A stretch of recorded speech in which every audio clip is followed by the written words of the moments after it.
Assalamualaikum warahmatullahi wabarakatuh. Sebelum perkuliahan dimulai, mari kita membaca suratul Fatihah bersama. Al-Adiniyah Al-Fatihah. A'udzu billahi minasyaitonir rajim. Bismillahirrahmanirrahim. Alhamdulillahirabbil alamin. Arrahmanirrahim. Maliki yaumiddin. Iyyaka na'budu wa iyyaka nasta'in. Ihdinas siratal mustaqim. Siratal ladzina an'amta 'alaihim ghairil maghdubi 'alaihim waladdallin. Amin. Oke, tema kita hari ini yaitu tentang logika Aristoteles. Kita mulai dengan biografinya Aristoteles. Dia lahir di Stagira. Stagira itu kalau zaman dulu tuh ya Makedonia Tengah tahun 3804 sebelum Masehi. Nah, dia ketika usia 17 tahun mondok istilahnya. Mondok ke akademinya Plato. Di sana dia 20 tahun belajar mengajar. Jadi selama 20 tahun itu lama banget ya. Dia juga mengajar di sana menjadi guru bagi murid-murid Plato yang lain. Nah, setelah Plato ini wafat, kemudian dia meninggalkan akademia dan mendirikan Lyceum. Lyceum ini didirikan oleh Aristoteles dengan bantuan dana dari Alexander the Great. Jadi Alexander the Great ini muridnya Aristoteles. Ketika dia diangkat menjadi raja, ya dia ingin berterima kasih lah sama gurunya. Sini tak kasih dana, akhirnya mendirikan sekolah yang bernama Lyceum. Dari Lyceum inilah lahir murid-murid Aristoteles yang berbakat. Nah, salah satunya muridnya itu ya Alexander the Great itu sendiri. Nah, ini silsilah keilmuannya bisa dilihat ya. Ini ada Socrates. Socrates itu gurunya Plato. Plato itu gurunya Aristoteles dan Aristoteles ini ya gurunya Alexander the Great. Nah, secara umum meskipun Aristoteles dan Plato itu guru dan murid, pola pikirnya itu tidak sama itu. Nah, kalau Plato itu nunjuk ke atas, dia berkata tentang ide-ide, tentang hal-hal yang sifatnya abstrak. Sedangkan Aristoteles kebalikan, dia menunjuk ke bumi, ke bawah. Jadi itu pengetahuan yang berasal dari lapangan, pengetahuan yang berasal dari dunia empiris. Ya, meskipun relasinya guru dan murid ini bertolak jauh 180 derajat.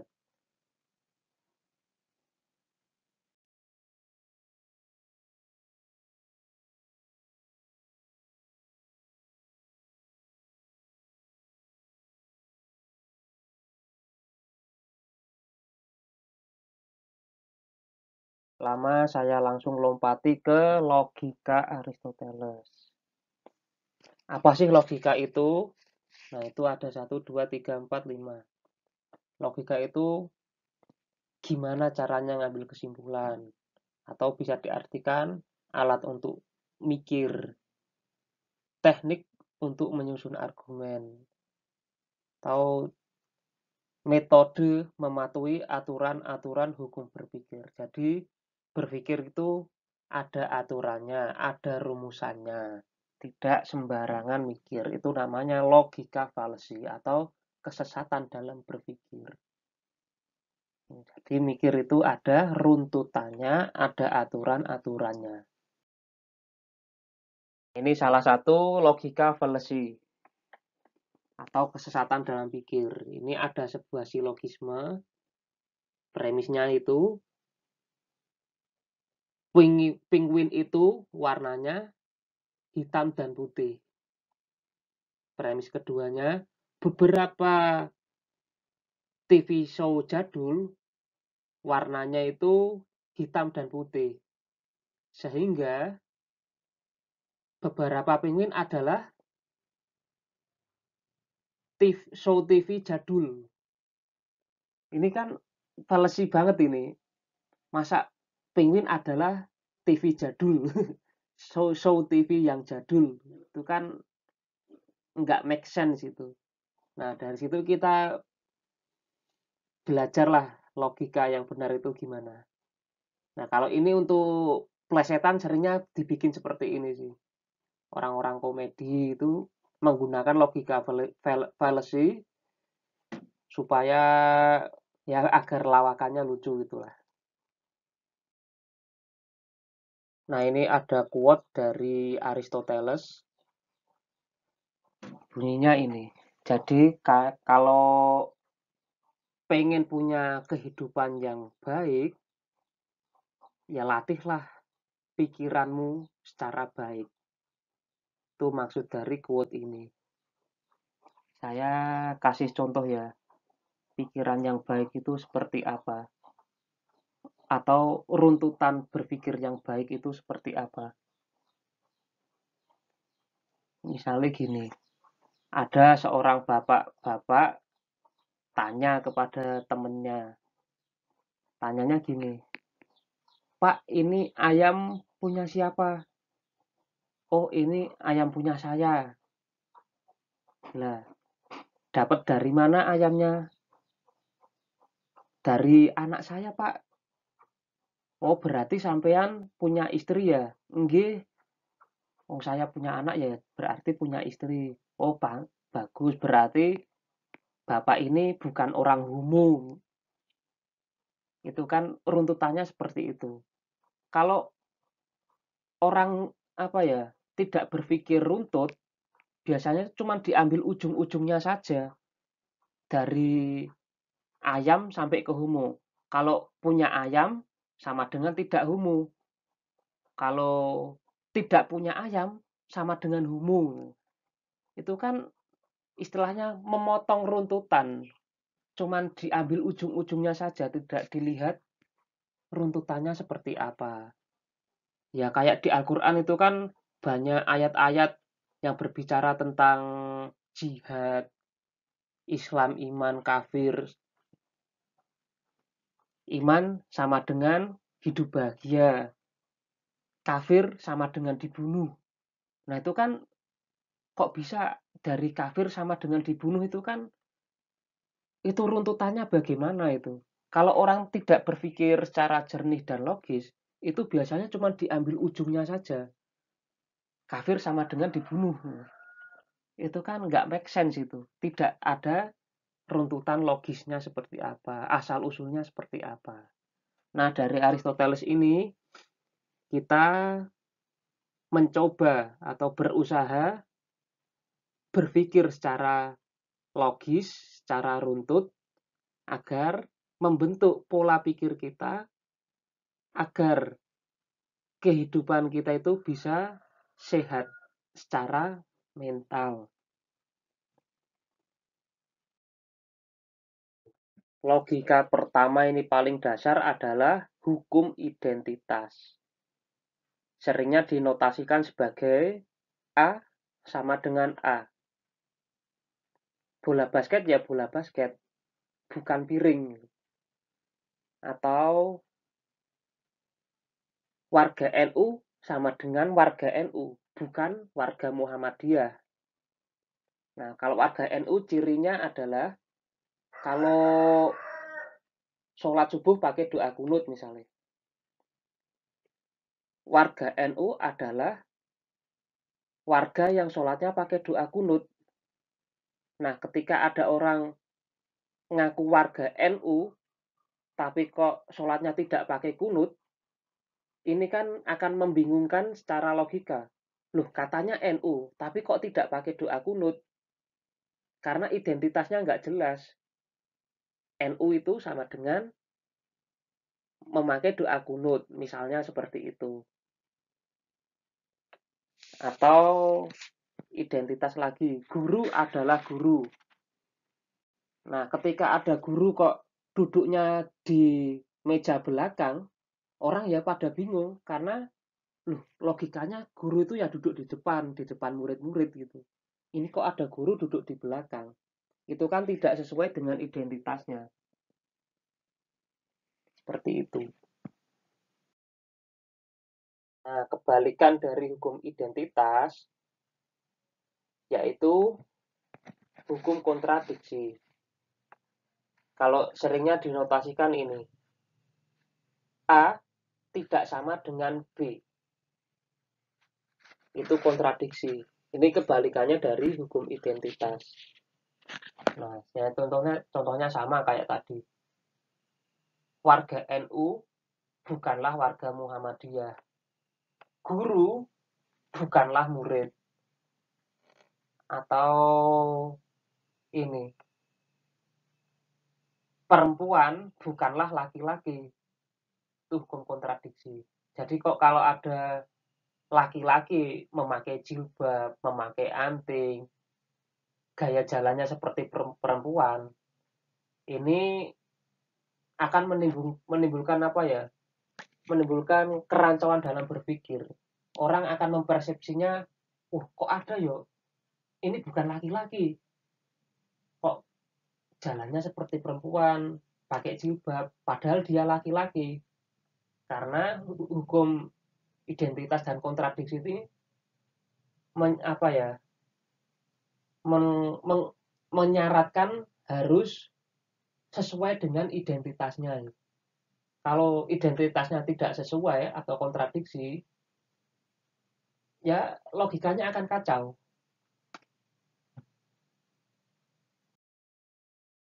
Kemudian hukum ketiadaan jalan tengah. Jadi ini, tidak ada dua hal yang kontradiktif dapat diatributkan kepada subjek yang sama. Itu ketiadaan jalan tengah. Misalnya ya, ini contoh, Pak Tono masih hidup apa sudah mati? Harus dijawab salah satu. Atributnya itu antara masih hidup atau sudah mati. Ya jawab saja, Pak Tono masih hidup. Atau Pak Tono sudah mati. Tidak bisa dijawab kedua-duanya.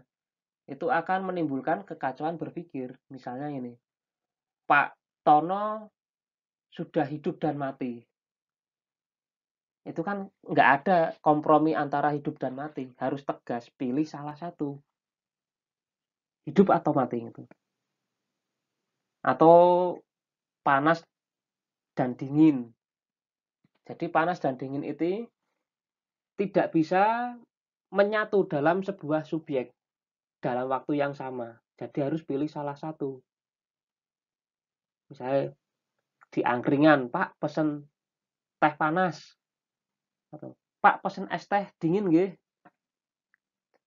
Nah, kalau pengen menggoda penjaga warungnya ya ini, Pak pesen es teh panas. Pasti dia logikanya kacau itu. Masa ada es teh panas? Logikanya ya es teh itu dingin, bukan panas. Itu kalau kita pengen menggoda penjaga warungnya seperti itu. Kacaukan logika pikirnya. Tiga hukum logika itu tadi sifatnya alamiah, bukan buatan manusia. Nah, kalau hukum undang-undang, KUHP, macam-macam itu kan buatan manusia. Bisa dirubah-rubah dan nggak masalah.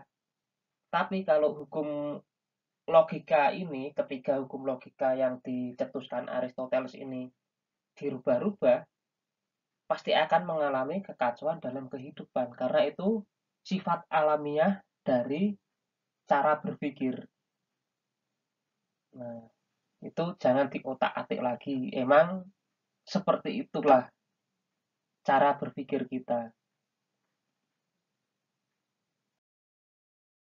Kita masuk ke bab silogisme. Nah, ini teman-teman pasti yakin sudah tahu lah silogisme seperti apa.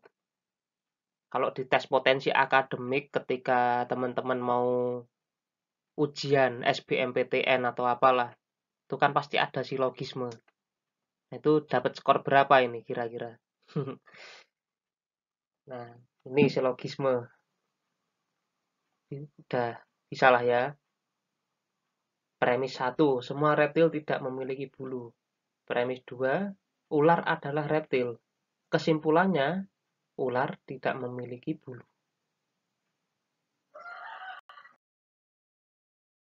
mau bikin silogisme itu simple sih.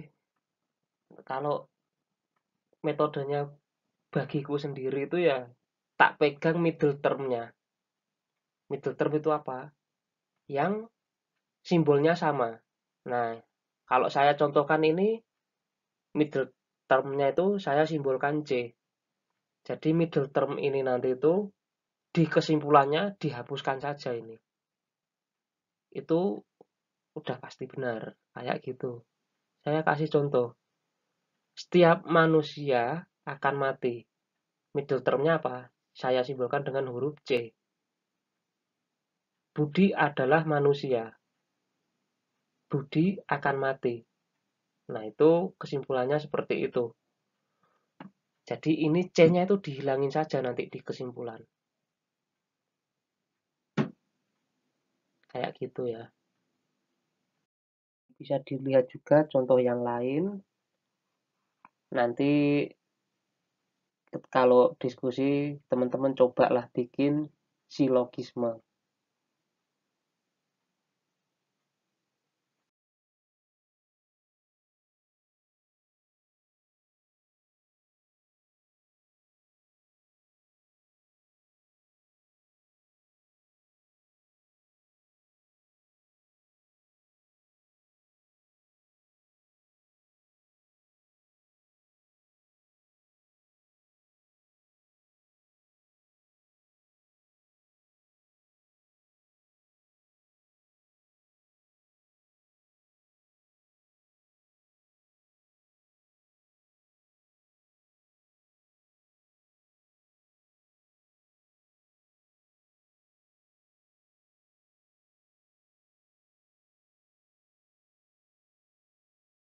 Saya lompati saja ya, karena silogisme itu ya udah pasti teman-teman udah kenal semua lah apa itu silogisme.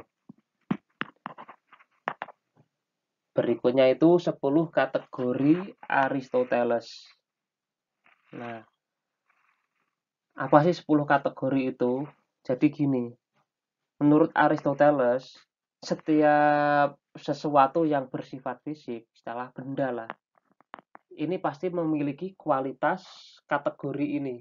Totalnya ada 10. Nah, kalau saya kasih contoh tuh,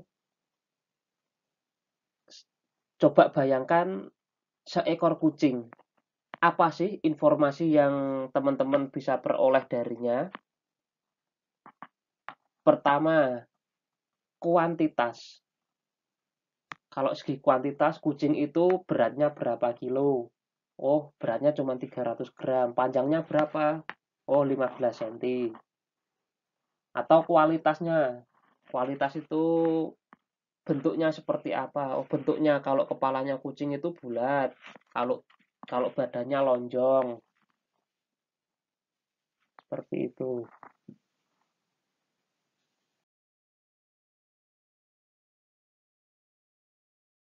4 itu relasi, bisa relasi sebab akibat, relasi perbandingan, relasi kelas, dan lain-lain. Kalau relasi kelas misalnya, kucing ini tuh dalam apa ya? Kingdom itu masuk kingdom apa? Baik kingdom mama apa? Binatang, kelasnya mamalia. Terus termasuk jenis ya ada relasinya dengan singa, ada relasinya dengan apa ya, macan seperti itu. Atau relasi tentang musuhnya misalnya. Kucing ini musuhnya anjing misalnya. Itu kan termasuk dari relasi. Terus place, di mana sesuatu secara fisik itu berada. Oh, kucing ini di dalam rumah atau kucing ini di jalanan, itu tempatnya. Kapan? Saya menemui kucing itu sebelum adzan maghrib atau hari kemarin, itu kapannya. Terus state, dalam kondisi apa? Oh, kucing ini, saya menemui kucing ini tuh ketika dia sedang tidur atau sedang makan. Terus posisinya apa? posisinya lagi berdiri atau jongkok atau tidur miring. Terus action. Action ini apa ya? Istilahnya kata aktifnya lah. Kucing sedang memakan ikan, itu kucingnya lagi aktif.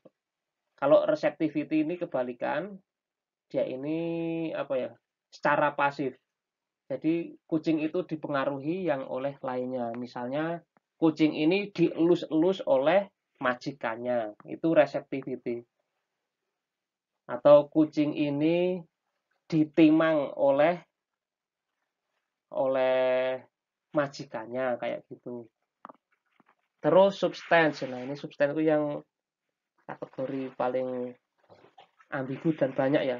Kalau di Aristoteles itu substance itu bisa jadi terbuat dari apa atau bisa jadi ya bendanya itu sendiri.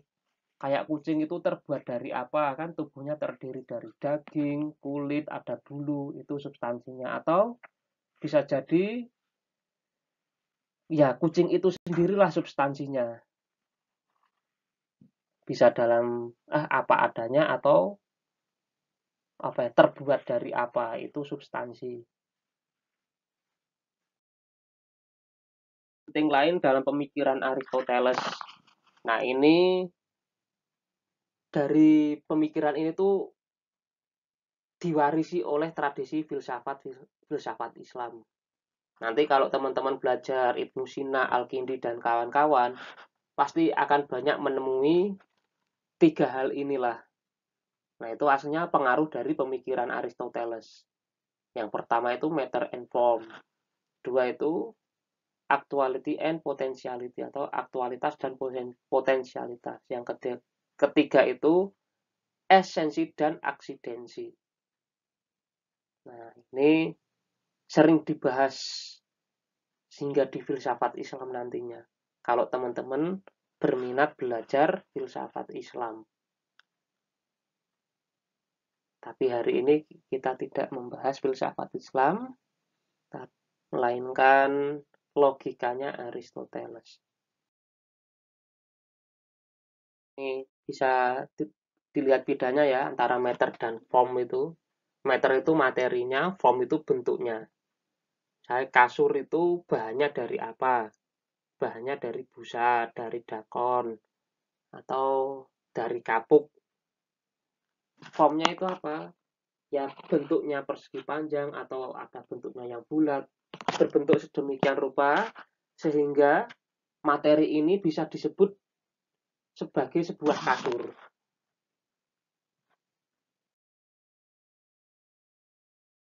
Selanjutnya itu aktualitas dan potensialitas. Aktualitas itu apa yang sudah terjadi. Sedangkan potensialitas itu ya apa yang belum terjadi, tapi ada kemungkinan akan terjadi seperti demikian. Itu potensialitas. Nah, misalnya itu saya setiap hari masuk kelas, itu kan sifatnya aktual. Aktual itu ya sudah bisa dilihat itu.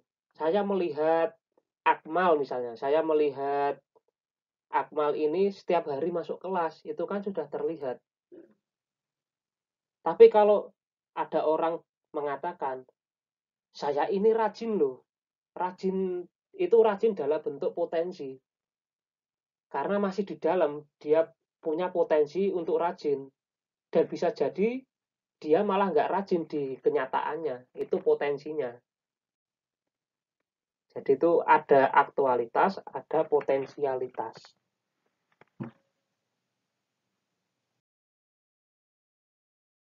Terus antara esensi dan aksiden.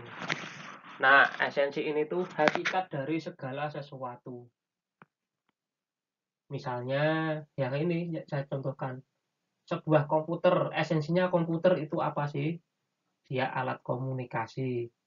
Aksiden itu atribut yang melekat padanya. Seandainya atribut ini pun hilang, itu tidak merubah esensi. Misalnya, komputer ini warnanya silver. Luasnya atau volumenya itu 30 inci, misalnya gitu. Meskipun nanti warnanya berubah menjadi warna pink atau warna hijau, itu tidak merubah esensi sebagai alat komunikasi, tidak merubah realitas bahwa ini sebuah komputer loh. Jadi aksiden ini atribut yang istilahnya tidak merubah eksistensinya itu sebagai sebuah komputer.